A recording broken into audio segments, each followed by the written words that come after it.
Benny, I defended the Glen. I don't want to yell on the mic. Someone commented on YouTube chat bitching about that yesterday. But can the Detroit Lions defense keep this up? Like, can you foresee this carrying on throughout the rest of the season? No. No, I cannot. This is not something the Detroit Lions can consistently do on the defensive side of the ball. We talked about the Detroit Lions. What they are is a defense that gives up 30 points a game. That's who they truly are. Yeah. You look at it, and they have a -3 turnover ratio this season. So I don't expect them to get 3 interceptions a game. They only have 5 interceptions on the season. That's true. So I do not expect them to get 3 every game. The only reason they didn't give up 30 points in this game was because they intercepted Aaron Rodgers in the red zone 3 times. And those are not consistent numbers that you can expect. You can't expect your defense to create 3 turnovers a game. 1, yeah, I'll give you 1. You can expect them to get 1. But 3 is way too many. That was what they lived and died by. And last week against the Packers, the Detroit Lions stepped up on defense and created plays. They made plays. They made things happen. You saw Kerby Joseph stepping up.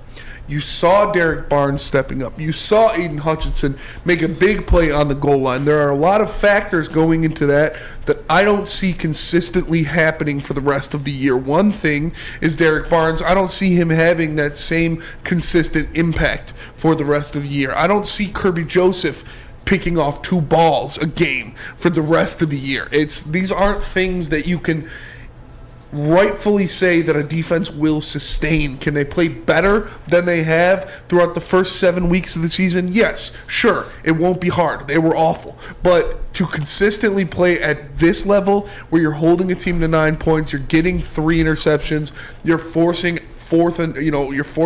outs on 4th down.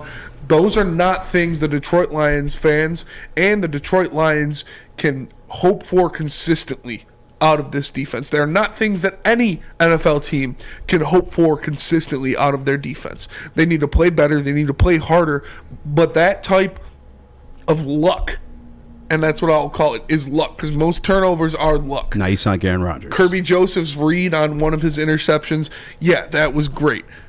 The helmet, that's luck. The ball gets popped up in the air. Anything can happen. It's fair. That kind of thing isn't something you can bank on happening every game. You're right. There's no way. I mean, if it happened again, that'd be amazing. It'd be somewhat short of a miracle if they repeated a performance like that again. Again, 3 turnovers, and not only just like 3 turnovers, 3 turnovers against. As much as like we were bashing that guy the previous segment, he's still that guy. Aaron Rodgers is a Hall of Famer. But I do expect the defense to look better, to get better. Last week they held a players-only meeting, and it happened after AP got fired. Yes. And we heard this like saying across the entire team, like throughout media last week, was like, hey, that guy's not my coach, but what did we do to get him fired? And it kind of like forced everybody to take a look internally, which you kind of hope for either way as like a player or a professional. At the very least, you want to be like the best that you can be. But it forced everybody to take an internal look at themselves, and then you only grow from that. Like, damn, like what did I do to help get him fired? You know what I'm saying? Mm-hmm. And obviously it showed out. I think the emergence of Jerry Jacobs, I mean, let's be real about this kid. Like, I saw the comments on Instagram after we posted 31 Savage video, and some people were like, oh, he had one good game. No, that's not the case. He showed up in Seattle with a highlight fumble and 2 drop picks in that game. Mm-hmm. He showed up in the following game against the Miami Dolphins with the fumble, forced fumble, and then he showed up again last week with the deflections, 3 of them, by the way, 10 tackles and 2 interceptions. Like, consistency breeds confidence, and that you could go out and have that same type of repeat performance. Now, I'm not saying he's going to have another 2 interception performance. I know he's currently in concussion protocol, but it's obvious the kid's a bit of a ball hawk. Mm-hmm. He was that in college too. And it's on us for like mistaking it and not seeing it. And matter of fact, we're going to dive deeper into that one next segment, because I got drugged through the mud a little bit on BD today as the Kyle Hamilton guy. We'll get to it, but beyond Kerby, merging, we now have Jerry Jacobs as well.